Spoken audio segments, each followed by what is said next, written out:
प्रिय संस्कृत मित्राणि नमः संस्कृता। आर के एजुकेशन स्टडी में आप सभी मित्रों का हार्दिक स्वागत अभिनंदन करते हुए आज हम अभ्यास मॉडल प्रश्न पत्र के श्रृंखला की अगली कड़ी में कुछ प्रश्नों पर हम लोग आज फिर चर्चा करते हैं। आज हम प्रश्न नंबर 91 से शुरू करेंगे और 91 नंबर प्रश्न में पूछ रहे हैं कि भवभूति के आश्रयदाता नरेश का नाम था। जो महाकवि भवभूति हैं जिनकी 3 रचनाएं हैं और तीनों नाटक हैं, उत्तररामचरितम, महावीर चरितम। तो उत्तररामचरितम है, महावीर चरितम और मालती माधवम, 3 इनके नाटक हैं जो हमारी यूपी टीजीटी में उत्तररामचरितम लगा हुआ है।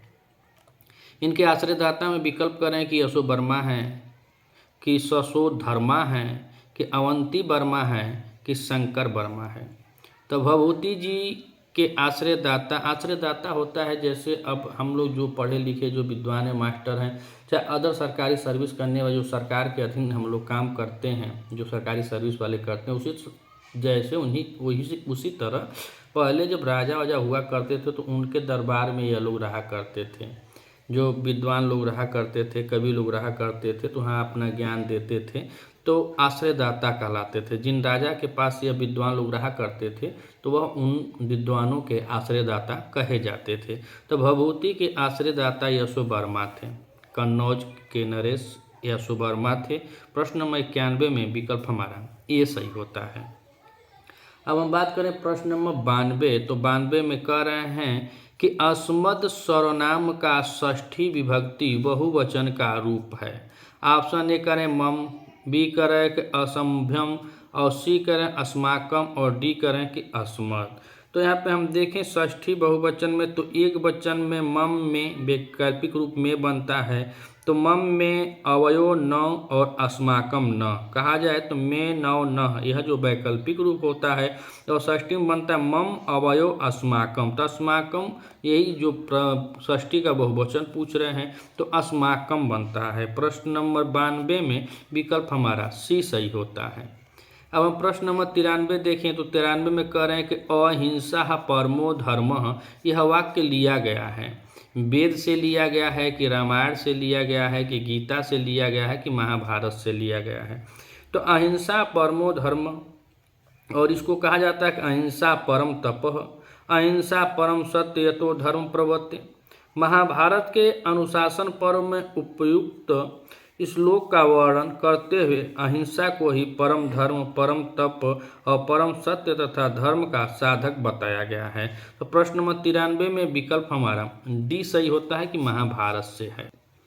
प्रश्न नंबर 94 और 94 में कह रहे हैं कि भवितुम में धातु है। भवि धातु है कि भवित धातु है कि भू धातु है कि भव धातु है। तो भवि भवित नहीं है, इसमें भू धातु है, और भू धातु के साथ पीछे तुम लगा है, अर्थात यहाँ पे तुमुन प्रत्यय होगा। तो भू धातु के साथ तुमुन प्रत्यय होकर यह शब्द बनता है। तो यहाँ पे धातु ही पूछा है, तो प्रश्न नंबर 94 में विकल्प हमारा सी सही होता है। प्रश्न नंबर 95 और 95 में कह रहे हैं कि भू धातु लंग लकार मध्यम पुरुष बहुवचन का रूप है। ऑप्शन ए करें कि अभवत है, अभवत है कि अभव है कि अभवतम है।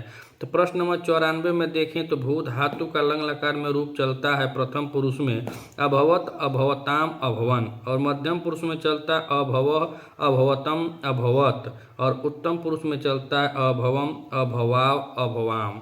तो यहाँ पूछ रहा है कि मध्यम पुरुष, क्या पूछा है, मध्यम पुरुष बहुवचन में, तो मध्यम पुरुष बहुवचन में रूप अभवत बनता है। प्रश्न नंबर 95 में विकल्प हमारा बी सही होता है। अब हम प्रश्न नंबर 96 देखें तो 96 में कह रहे हैं कि ईदम स्त्रीलिंग शब्द के सप्तमी विभक्ति एक वचन में रूप बनता है। ईदम शब्द है और ईदम का पूछ रहे हैं कि सप्तमी विभक्ति एक वचन में। तो ऑप्शन कह रहे हैं कि अस्या बनता है कि अस्याम बनता है कि अस्य बनता है कि अनयो बनता है। तो ईदम का अगर देखा जाए तो ईदम तो इयम, इमे, इमा, इमाम, इमे, इमा, अनया, आयाभ्याम, आभि, अस्यै, आयाभ्याम, आभ्य, अस्या, आभ्याम, आभ्य, और अस्या, अनयो, आसाम, और सप्तमी विभक्ति में बनता है अस्याम, अनयो, आसु। तो अस्याम और कह रहे हैं का सप्तमी विभक्ति एक वचन में, तो सप्तमी विभक्ति एक वचन में बनता है अश्याम, द्विवचन बनता है अनयो और बहुवचन बनता है आसूत। प्रश्न नंबर 96 का विकल्प हमारा बी सही होता है। प्रश्न नंबर 97 और 97 में कहने कि दा धातु लट लकार प्रथम पुरुष बहुवचन का रूप है। ददाती है कि ददंती है कि ददती है कि दधाती है। तो दा धातु लट लकार में प्रथम पुरुष में रूप बनता है ददाती दत्तः ददती, और मध्यम पुरुष में बनता है ददासी दत्त दत्थ, और उत्तम पुरुष में बनता है ददामी दत्त और दद्दम। अतः यह दा धातु लट लकार के प्रथम पुरुष बहुवचन में ददती रूप बनता है। तो विकल्प हमारा कौन सही होगा? सी नंबर, सी में दिया है ददती। प्रश्न नंबर 97 का विकल्प हमारा सी सही होता है। अब प्रश्न नंबर 98 और इनसे पूछ रहे हैं कि क्रिया से सीधा संबंध रखने वाले को कहते हैं, जो क्रिया से सीधा संबंध रखता हो उसको क्या कहते हैं? संधि कहते हैं कि अव्यय कहते हैं कि कारक कहते हैं कि प्रत्यय कहते हैं? तो हम लोगों ने एक पढ़ा होगा कि साक्षात क्रियावन नित्यम कारकत्वम, अर्थात क्रिया से साक्षात मतलब सीधा संबंध रखने वाले विभक्ति युक्त पदों को कारक कहते हैं, जबकि वर्णों के मेल को संधि कहते हैं, और जो सभी विभक्ति लिंग वचनों में समान रहे उसे अव्यय कहते हैं। तो अव्यय जो होता है सभी लिंग और वचन में समान होता है, और प्रत्यय जो होता है यह तो बाद में लगता है, और संधि जो होती है वह दो वर्णों के मेल का होता है, और क्रिया से सीधा संबंध कारक का होता है। प्रश्न नंबर 98 में विकल्प हमारा सी सही होता है। प्रश्न नंबर 99 और 99 में कह रहे हैं कि स्त्रीलिंग मातृ शब्द का द्वितीय विभक्ति बहुवचन का रूप है। ऑप्शन दे रहे हैं मातुः, मातृन, मातृ, मातृः। तो यहाँ पे मातृ शब्द प्रथमा में माता मात्रोह मातरः बनता है, और द्वितीय में बनता है मातरम मात्रो मातृ। अर्थात द्वितीय का बहुवचन में देखा जाए तो विकल्प हमारा डी वाला सही होता है, मातृ शब्द बनता है। प्रश्न नंबर 99 में विकल्प हमारा डी सही होता है। अब प्रश्न नंबर 100 और 100 में कह रहे हैं कि प्रतिदिनम पद में कौन सा समास है? कर्मधारय है कि बहुब्रीहि है कि अव्ययी भाव है कि तत्पुरुष है? तो प्रतिदिनम, यहाँ पे जो प्रति है वह अव्यय है और दिन पद से समास है, तो प्रथम पद अव्यय होने के कारण यहाँ पे अव्ययी भाव समास होता है। प्रश्न नंबर 100 में विकल्प हमारा सी सही होता है। प्रश्न नंबर 100 और 100 में कह रहे हैं डाट डाट डाट तिष्ठ, यानी कि इदानीम तिष्ठ कि तदानीम तिष्ठ कि अधुना तिष्ठ कि एवं तिष्ठ। तो यहाँ पे 100 माफी 101 है, तो 101 में डाट डाट दे दिए हैं और तिष्ठ दिए हैं, तो यहाँ पे कौन सा विकल्प सही होगा? इदानीम सही होगा कि तदानीम? तो यहाँ पे अधुना शब्द सही होगा। अधुना मतलब होता है कि अब, तो अब तिष्ठ मन अब बैठो, तो अब यहाँ पे विकल्प हमारा 101 में हमारा विकल्प सी सही होता है। अब हम प्रश्न नंबर 102 देखें तो कहने तद शब्द का पुल्लिंग द्वितीय बहुवचन का रूप होगा। पुल्लिंग शब्द द्वितीय बहुवचन का रूप होगा तो कि तम कि तेसाम कि तान, इसमें कौन सा विकल्प सही होता है? तो तद में जो तत् शब्द का पुल्लिंग द्वितीय बहुवचन का रूप तान होता है। इसका रूप चलता है स तौ ते तम तौ तान तेन तभ्यम तय तस्मे तभ्यम तेभ्य तस्मा तभ्यम तेभ्य तस्य तयो तेषां तस्मिन् तयो तेषु। तो द्वितीय बहुवचन में क्या बना? तान बना। प्रश्न नंबर 102 का विकल्प हमारा डी सही होता है कि तम तौ तान। प्रश्न नंबर 2 में विकल्प हमारा डी सही है। अब हम प्रश्न नंबर 103 को देखें तो कहने पठिता में धातु प्रत्यय है, तो पठ धातु के साथ कत्वा प्रत्यय है कि पठ धातु के साथ कत प्रत्यय है कि पठ धातु के साथ घय प्रत्यय है कि पठ धातु के साथ ल्युट प्रत्यय है? तो यहाँ पे पठिता और पठिता में देखा जाए तो पठ धातु के साथ यहाँ पे कत प्रत्यय होकर पठिता रूप बनता है, जबकि कत्वा प्रत्यय में पठित्वा बनता है और घय प्रत्यय के साथ पाठः बनता है, तथा ल्युट प्रत्यय से पठनम रूप निष्पन्न होता है। तो यहाँ पे कौन सा रूप लगेगा?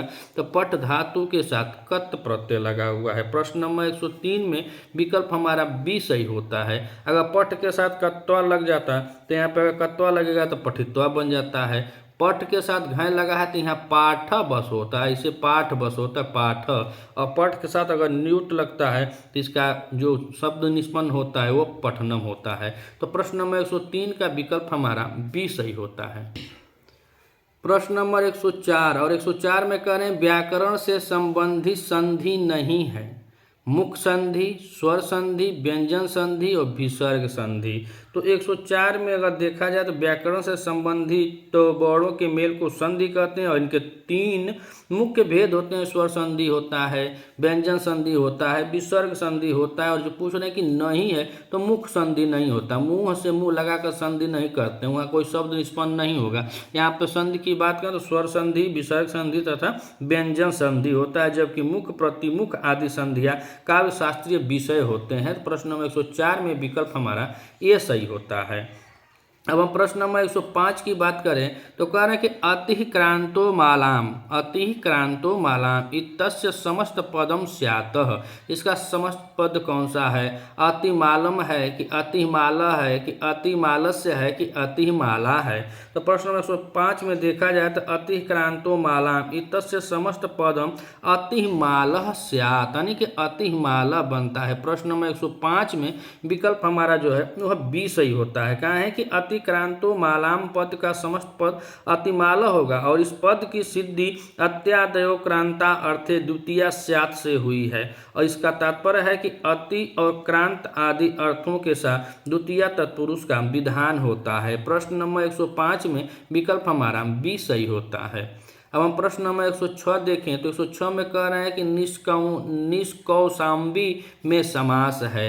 गतित तत्पुरुष समास है कि बहुब्रीहि समास है कि अव्ययी भाव समास है कि केवलम समास है? प्रश्न नंबर 106 और 106 में देखा जाए तो यहाँ पे निरादः क्रांतः अर्थः पंचम्यः सूत्र से निष्कौम्भी में गतित तत्पुरुष समास हो जाता है। कौन सा?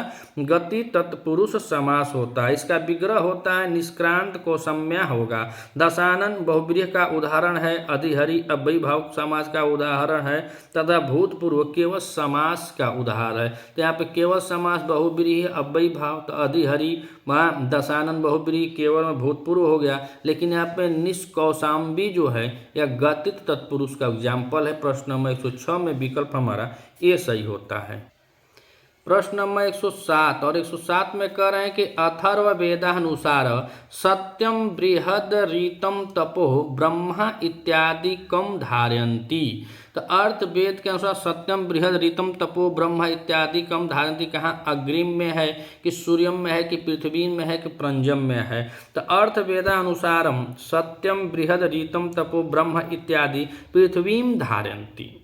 अर्थात अर्थ वेद के अनुसार महान सत्य, कठोर और सत्याचारण, व्रत ग्रहण, कष्ट सहन और अनुभव, ज्ञान, निस्वार्थ कर्म, यह 6 गुण पृथ्वी को धारण है। प्रश्न नंबर 107 में विकल्प हमारा सी सही होता है, पृथ्वी।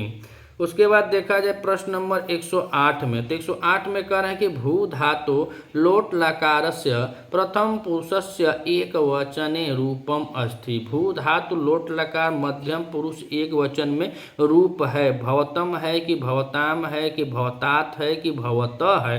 तो 108 में देखें तो भू धातु लोट लकार मध्यम पुरुष में एक वचन, तो एक वचन का बात करें तो यहाँ रूप चलता है प्रथम पुरुष में भवतु, भवताम, भवन्तु और मध्यम पुरुष में भव और भवताम और उसके बाद भवतम और भवतः और उत्तम पुरुष में भवानी, भवाव, भवाम। यानी कि भव जो है मध्यम पुरुष का और आबलिक जो आता है तो भवताम। यहाँ भवताम कहाँ दिया है? जहाँ भवताम होगा वही सही होगा। प्रश्न नंबर 108 में यह दिया है विकल्प हमारा बी में कि भवतात।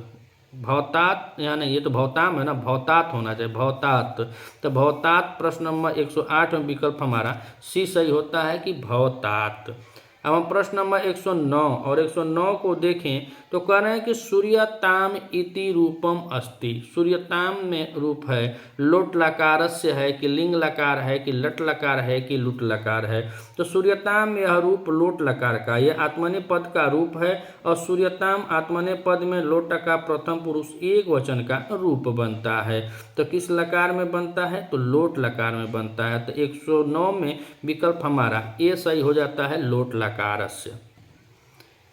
प्रश्न नंबर 110 और 110 में कह रहे हैं कि उपजात कोपः अत्र समासो अस्ति। उपजात कोपः में कौन सा समास है? द्वंद्व समास है कि बहुब्रीहि समास है कि तत्पुरुष समास है कि अव्ययीभाव समास है? प्रश्न नंबर 110। तो उपभाव कोप में बहुब्रीहि समास होता है। इसका विग्रह होगा उपजातः कोप यस्य सः। उपजात कोप अर्थात राजा को उत्पन्न कोप वाला कहा गया है। अनेक का अन्य पदार्थे अर्थात जिस समास में अनेक प्रथमांत पद गौण होकर किसी अन्य पद के विशेषण हो जाते हैं उसे बहुब्रीहि समास कहते हैं। तो प्रश्न नंबर 110 और 110 में विकल्प हमारा बी सही होता है कि उपजात कोपः में बहुब्रीहि समास है। अब हम प्रश्न नंबर 111 को देखें तो कह रहे हैं मेघदूतम केन रचितम। मेघदूत किसकी रचना है? भवभूतिना, श्रीहर्षेण, भारवीणा या कालिदास। तो भवभूति जी की अभी हम लोग चर्चा किए कि इनके 3 रचना है, तीनों नाटक है। मालती माधवम है, महावीर चरितम है, उत्तराम चरितम। श्रीहर्ष की नैषधीय चरितम है। भारवी की एकमात्र रचना है जो किरातार्जुनीयम 18 सर्गों का, वह महाकाव्य है। लेकिन मेघदूत जो है यह खंड काव्य है। मेघदूत की रचना कालिदास ने की है और इसमें एक यक्ष की कथा है जिसे कुबेर अनुशासनहीनता के कारण अलकापुरी से निष्कासित कर देता है और वह रामगिरी पर्वत पर जाकर के निवास करता है। वर्षा ऋतु में उसे अपनी प्रेमिका की याद सताने लगती है, इसीलिए वह मेघ के माध्यम से अपना संदेह विरह आकुल प्रेमिका तक पहुँचाने की बात सोचता है। मंदाक्रांता छंद में यह निबद्ध है। कालिदास द्वारा विरचित मेघदूत खंड काव्य। प्रश्न नंबर 111 में विकल्प हमारा डी सही होता है। अब हम प्रश्न नंबर 112 को देखें तो कह रहे हैं संबंध ग्रंथान सम्मेल्यतः। संबंधित ग्रंथों को सम्मिलित करें। एतरेतर ब्राह्मण कहाँ से आता है? ऋग्वेद से आता है। शतपथ ब्राह्मण शुक्ल यजुर्वेद, टांड्य ब्राह्मण सामवेद, गोप्य ब्राह्मण अथर्ववेद। तो नीचे देखिए कूट दें कि ए के साथ ई है, B F C G D H ऐसे दिया है। तो हमें देखना कि एतरेय ब्राह्मणम किससे आता है? तो ऐतरेय ब्राह्मणम को हम देखें तो यहाँ पे ऐतरेय ब्राह्मण और ऐतरेय ब्राह्मण ऋग्वेद से आता है, शुक्ल यजुर्वेद से आता है कि सामवेद से आता है कि अथर्ववेद से आता है। तो यहाँ पे ए के साथ ऐतरेय ब्राह्मण आता है कहाँ? ए के साथ शुक्ल यजुर्वेद यप होना चाहिए। ए के साथ ई है, ई कट जाएगा। सी एफ ई कट जाएगा। डी है, ई कट जाएगा। बी ऑप्शन में है ए के साथ ही अप आने की ऐतरेय ब्राह्मण शुक्ल यजुर्वेद से आता है। उसके बाद देखें बी तो शतपथ ब्राह्मण, और शतपथ ब्राह्मण जो है वह किससे आता है? तो इसमें देखा जाए तो बी में क्या, बी के साथ यच होना चाहिए। तो शतपथ ब्राह्मण तब हमारा यच में आएगा अर्थात अथर्ववेदस। तो प्रश्न नंबर 112 में विकल्प हमारा कौन सा सही होता है? बी सही होता है। अब सी है तांड्य ब्राह्मण, तो यह आएगा आपका ऋग्वेद से। और गोप्य ब्राह्मण यह आता है आपका सामवेद से। तो प्रश्न नंबर 112 में विकल्प हमारा बी सही होता है। अब हम बात करें प्रश्न नंबर 113 की, तो 113 में कह रहे हैं कि चोर भयम में समास है। चोर भयम में कौन सा समास है? अव्ययीभाव समास है कि तत्पुरुष समास है कि द्वंद्व समास है कि द्विगु समास है? तो चोर भयम अर्थात चोराद भयम, इस विग्रह में चोराद तथा भयम दोनों पदों में पूर्व पद चोराद प्रधान है तथा इसमें पंचमी विभक्ति है, अतः यहाँ पे पंचमी तत्पुरुष समास होता है और तत्पुरुष समास में अंतिम पद प्रधान होता है तथा समासांत पद का लिंग और वचन अंतिम पद के अनुसार होता है। तो चोर भयम, चोर भयम में कौन सा समास हो जाएगा? तो तत्पुरुष समास हो जाएगा। प्रश्न नंबर 113 का विकल्प हमारा बी सही होता है। प्रश्न नंबर 114 और 114 में कह रहे हैं कि नचिकेता तृतीय वर रूपेण किम वूर्णिते, अर्थात नचिकेता ने तृतीय रूप में कौन से वर को चुना? तो नचिकेता तृतीय वर के रूप में आत्म संबंधी ज्ञान को मांगता है, परंतु यमराज ने इस ज्ञान को देने से इनकार कर दिया। लेकिन नचिकेता बार बार इसी के विषय में यमराज से पूछता रहा। जब यमराज समझ गए तो नचिकेता इसके योग्य है, तो यमराज तृतीय वर के रूप में आत्म विषयक ज्ञान के विषय में विस्तृत रूप से नचिकेता को बताते हैं। तो यहाँ पे विकल्प कौन सा दिया है? स्वर्मग्नि, पृथु योगक्षेमम, आत्म संबंधी ज्ञान और दीर्घ जीवनम। तो यहाँ पे विकल्प हमारा सी सही हो जाएगा कि आत्म संबंधी ज्ञान को प्रदान किए। प्रश्न 114 में विकल्प हमारा सी सही होता है। प्रश्न नंबर 115 कह रहे हैं उपगंगम में समास है, अव्ययी भाव समास है कि तत्पुरुष है कि कर्मधारय है कि द्वंद्व समास है। तो 115 में देखें तो यहाँ पे उप अव्यय पूर्व पद होने के समीप अर्थ में द्वितीय पद गंगायाः से समास हुआ है, अतः यहाँ पूर्व पद अव्यय होने से अव्ययी भाव समास होता है। प्रश्न नंबर 115 का विकल्प हमारा ए सही होता है। प्रश्न नंबर 116 में कह रहे हैं कि पंचमी विभक्ति एक वचन में लता शब्द का रूप है, लता भी है कि लतायाम है कि लता नाम है कि लताया है। तो इसमें पंचमी विभक्ति में देखा जाए तो इसका रूप चलता है लतायाम, लताभ्यम, लताभ्य, और पूछ रहा है लता, तो लता में एक वचन, तो एक वचन में अगर देखा जाए तो लताया बनता है। प्रश्न नंबर 116 का विकल्प हमारा डी सही होता है। प्रश्न नंबर 117 में कह रहे हैं कि वारी शब्द का सप्तमी एक वचन का रूप है, वारिणी है कि वारिणी है कि वारिणी है कि वारिण है। तो यहाँ पर सप्तमी में देखें तो वारिण्या, वारिणो, वारिणाम इसका रूप बनता है, और जो पूछ रहे हैं तो एक वचन में तो वारिणी बनता है, वारिणी नहीं बनेगा, आई वाला वारिणी बनता है। कौन सा? वारिणी, वारिणी। प्रश्न नंबर 117 का विकल्प हमारा सी सही होता है। अब हम प्रश्न नंबर 118 को देखें तो 18 में कह रहे हैं चटकों में कौन सा समास है, द्विगु समास है, द्वंद्व समास है कि कर्मधारय समास है कि तत्पुरुष समास है। तो चटकों का विग्रह जब देखा जाए तो चटका च चटकः च, इस विग्रह में चटका और चटक दोनों पद प्रधान होने से इस पद में द्वंद्व समास होता है। प्रश्न नंबर 118 का विकल्प हमारा बी सही होता है। अब हम प्रश्न नंबर 119 को देखें तो कह रहे हैं Dasharath dot dot dot Dasharath राजा आसी तत्र यदा तथा पूरा। तो यहाँ पे देखा जाए तो यहाँ पे पूरा होगा, मैं पहले राजा दशरथ थे एक नाम के, तो वही बता रहे पूरा दशरथ राजा आसी। विकल्प 19 में विकल्प हमारा डी सही होता है। अब प्रश्न नंबर 120 आज की श्रृंखला का यह अंतिम प्रश्न होगा मित्रों, मनोरथ की संधि विग्रह, मनो के साथ रथ है कि मनो के साथ रथ है कि मनस के साथ रथ है कि मनोर के साथ रथ है। तो इसमें देखा जाए तो मनस के साथ रथ लगता है। प्रश्न नंबर 120 में विकल्प हमारा सी सही होता है, और स्व के स्थान पर सज रुसो रूह में रू आदेश होकर अनुबंध लोप होकर मनर के साथ रथ रूप बना। अब रोरी से र का लोप तथा हरि हसिच से उत्व एक साथ प्राप्त होने पर तुल्य बल विरोध की स्थिति में बी प्रतिषेधे पर कार्यम से परवर्ती कार्य उत्त होकर मन उ रथ रूप बना, और यहाँ पे मन धन उ में आदगुण होकर के मनोरथ रूप बनता है। प्रश्न नंबर 120 में विकल्प हमारा सी सही होता है। अगर आप इस चैनल पर नए हैं तो चैनल को सब्सक्राइब कीजिएगा, वीडियो अगर आपको अच्छी लगे तो अपने मित्रों तक शेयर कीजिएगा। मिलते हैं अगले वीडियो में, तब तक के लिए नमः संस्कृताय।